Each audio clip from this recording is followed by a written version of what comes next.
आप सभी के अंतस्थल में विराजित प्रभु श्री राम जी से मेरा शत शत नमन।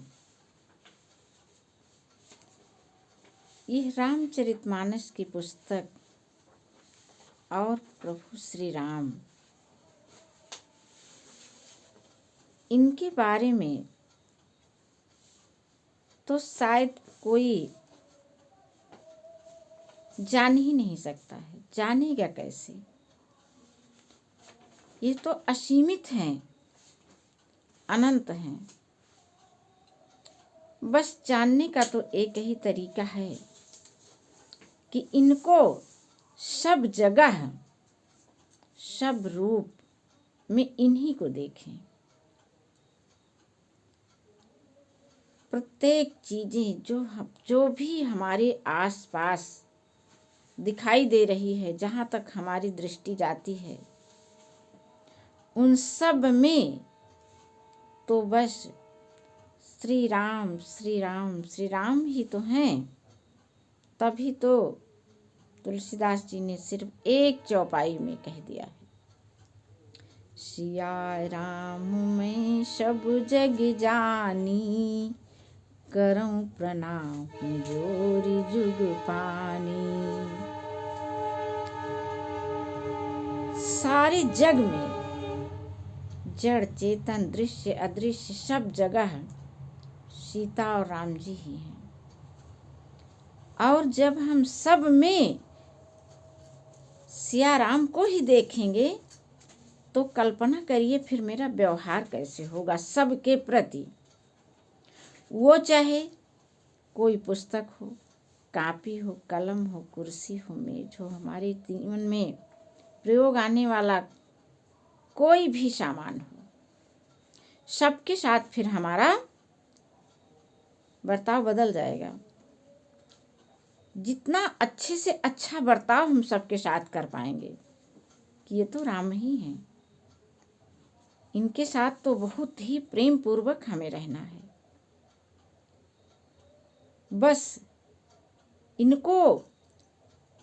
इनके लिए मन में सम्मान भरा होना चाहिए हमारे। और फिर मन में सम्मान आ भी जाता है जब हम देखेंगे कि चारों तरफ राम ही राम हैं, उनकी अनुभूतियां हो रही हैं। आखिर राम को ही तो हम खोज रहे हैं, उन्हीं के लिए, उन्हीं की पूजा में, उन्हीं की आराधना में तो हम लगे रहते हैं। अपने जीवन का कितना समय देते रहते हैं, कितना जाप उनका करते रहते हैं, लेकिन क्या वह वास्तव में जाप हम सही सही कर पा रहे हैं? जाप करने का मतलब है कि सब में राम को देखना। तभी तो देखिए एक दोहा कितना सुंदर, कर का मन का डार दे, माला फेरत जुग गया, गया न मन का फेर। और कर का मन का डार दे, मन का फेर, यानी मन के माले को फेरिए, यानी मन में जो है प्रभु श्री राम का स्मरण करिए और सब जगह उनके ही दर्शन करिए। आइए देखते हैं श्री रामचरितमानस का पाठ करते हुए कितना सुंदर प्रकरण चल रहा है। कैसे सीता जी प्रभु श्री राम से याचना कर रही हैं, बता रही हैं कि एक स्त्री का जीवन बिना पति के कैसे होता है। आपके साथ रह करके मुझे सारे दुख भी सुख में बदल जाएंगे, लेकिन यहाँ आपके बिना रहने पर ये जितना राजसी वैभव है, यह मेरे लिए जंगल के दुख से भी भारी हो जाएगा। देखिए कैसे वे अपनी बातें रख रही हैं, क्या कह रही हैं। खग मृग परिजन नगर बनु, बल कल बिमल दुकूल। नाथ साथ सुर सदन संपरन, साल सुख मूल। हे नाथ, हे राम जी, आपके साथ पक्षी और पशु ही मेरे कुटुंबी होंगे। यानी सारे परिजन, जंगल में जो भी जीव हैं वे हमारे सारे परिजनों के समान हैं होंगे आपके साथ रहने पर। आप साथ नहीं हैं तो फिर मेरे लिए उनका कोई मोल नहीं, वे हमको वह सुख नहीं पहुंचाएंगे। लेकिन आपके साथ रहने पर वही हमारे परिजन बन जाएंगे, हमारे कुटुंबी बन जाएंगे। अब वन ही नगर और वृक्षों की छाल ही निर्मल वस्त्र बन जाएंगे। पर्णकुटी ही स्वर्ग के समान सुख देने वाली होगी। बन देवी बन देव उदारा, करी हैं सास ससुर समसारा। कुश किस लय साथ री सुहाई, प्रभु संग मंजु मनोज तुराई। उदार हृदय के वन देवता और वन देवी, ये लोग हमारे सास ससुर के जैसी हमारी वहाँ पर सुरक्षा करेंगे। मैं उनके साथ रह कर के निर्भय रहूँगी, निश्चिंत रहूँगी। आपके साथ रह कर के और उनके सानिध्य को प्राप्त करके मैं पूरे सुख का भोग करूँगी, वन में भी रह करके। कुशा और पत्तों की सुंदर साथरी बिछौना ही प्रभु के साथ कामदेव की मनोहर तोषक के समान होगी। अर्थात बिना आपके हमारे लिए अच्छे से अच्छा सुख, स्वर्ग का सुख भी वह नरक के समान ही होगा। यह चीज हर भारतीय स्त्री के लिए चरितार्थ होती है, और स्त्री के लिए ही नहीं, यही बात पुरुष के लिए भी होती है। इसीलिए दोनों को एक दूसरे को राम और सीता का रूप मान करके एक दूसरे के गुणों का सम्मान करना चाहिए। कंद मूल फल अमिय आहारू, अवध सौध सत सरिस पहारू। छिन छिनु प्रभु पद कमल बिलो की, रही हूँ मुदित दिवस जिमिको की। यह है एक पति पत्नी का दिव्य प्रेम। जब ऐसे साहित्य पढ़ते हैं, ऐसे ग्रंथ पढ़ते हैं, तो हमारे अंदर भी प्रेम का संचार होता है। हम तो उलझ गए हैं ये बनावटी और व्यावसायिक नाटकों में, सीरियलों में।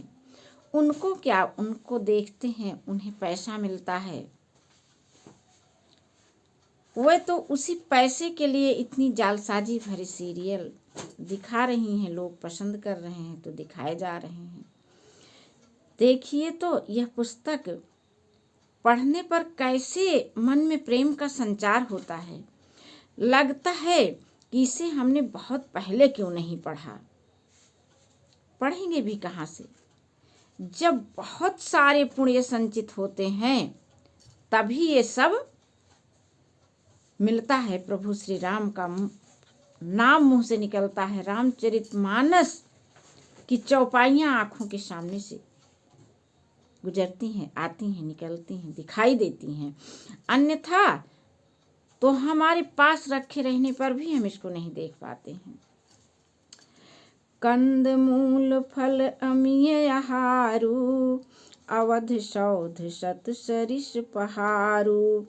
कंद मूल और फल ही अमृत के समान आहार होंगे, और वन के पहाड़ ही अयोध्या के सैकड़ों राजमहलों के समान होंगे।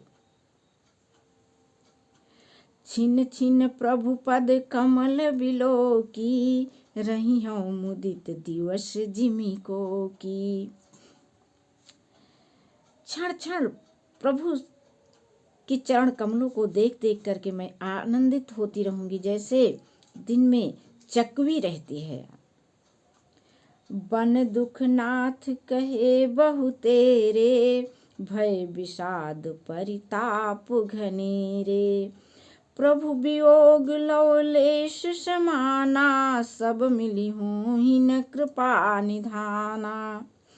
हे नाथ, आपने वन के बहुत से दुख और बहुत से भय, विषाद और संताप कहे, इसके पहले भगवान श्री रामचंद्र जी ने तमाम वन का भय दिखा करके ये सोचे कि सीता जी को यहीं रोक दूं। वही सीता जी कह रही कि आपने तो बहुत संताप कहे बन के, परंतु हे कृपा निधान, वे सब मिलकर भी प्रभु के वियोग से होने वाले दुख के लौलेश के समान भी नहीं हो सकते हैं। अर्थात जितने दुख का वर्णन आपने जंगल में किया है मेरे लिए कि यह दुख आपको देखने को मिलेगा, वह दुख जो है हमारे लिए कुछ भी नहीं होगा, जो है जब मैं आपको पल पल निहारती रहूंगी तब। अस जिय जानि सुजानि शिरोमणि, ले संग मोहि छाड़िए जनि, बिनती बहुत करूं का स्वामी, करुणामय उर अंतर्यामी। कितना मन आनंद से भर जाता है। ऐसे भावों को पढ़ करके एक दूसरे के प्रति देखिए तो कैसा भाव है। कैसे माँ कह रही हैं कि अस जिय जान सुजान शिरोमणि, ले ये संग मुँह छाड़िए जनि। ऐसा जी में जानकर हे श्री रामचंद्र जी सुजान शिरोमणि, आप मुझे साथ ले लीजिए, यहाँ मत छोड़िए। हे स्वामी, मैं आपसे और अधिक विनती क्या करूं, आप तो करुणामय हैं, आप सबके हृदय में वास करते हैं, आप सभी के हृदय की बात को जानने वाले हैं।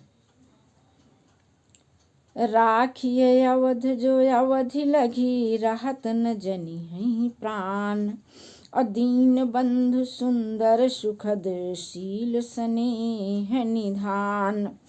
हे दीन बंधु, हे सुंदर, हे सुख देने वाले, हे शील और प्रेम के भंडार। यह श्री राम जी के लिए ही नहीं संबोधन है, हर पत्नी के लिए उसका पति ऐसा ही होता है जैसे सीता जी के लिए श्री राम जी हैं। जितनी गुण वे बता रही हैं। जिस दिन हम प्रत्येक मानव में राम को देखेंगे और उनके गुणों का सम्मान करेंगे, वो चाहे कोई भी हो, पति हो या पत्नी हो, उस दिन हमारे घर में वैकुंठ के सारे सुख, सारे देवी देवता स्वतः ही यहाँ चले आएंगे निवास करने के लिए। फिर हमें किसी भी प्रकार की पूजा पाठ की जरूरत नहीं रह जाएगी। बस आपसी प्रेम, सम्मान और ईश्वरीय दर्शन करना एक दूसरे में। दीन बंधु, हे सुंदर, हे सुख देने वाले, हे शील और प्रेम के भंडार, यदि अवधि यानी 14 वर्ष तक मुझे अयोध्या में रखते हैं तो जान लीजिए कि आप वापस आएंगे तो मेरे प्राणों को तो नहीं ही पाएंगे। ऐसी विनती उन्होंने एक बार भी नहीं कहा कि मैं चलूंगी ही आपके साथ, नहीं आप हमको लेके चलिए, ऐसा नहीं कहा। उन्होंने अपने मन की बात बताई है, अपनी व्यथा बताई है, अपनी अनुभूति बताई है। अब इसके बाद क्या होता है अगले दिन हम लोग जानेंगे। आज बस इतना ही, लेकिन बस यही कहूंगी कि हर एक को रामचरितमानस अवश्य ही पढ़ना चाहिए और इसके जो साहित्यिक भाव हैं हमारे अंदर, जो प्रेम जगाते हैं एक दूसरे के प्रति, संपूर्ण मानवता के प्रति, वो प्रेम हमको कहीं भी किसी नाटक, किसी सीरियल में कहीं नहीं देखने को मिल सकता है। इसलिए विनती है सभी से, रामचरितमानस आप उठाइए, पढ़िए और अपने घर में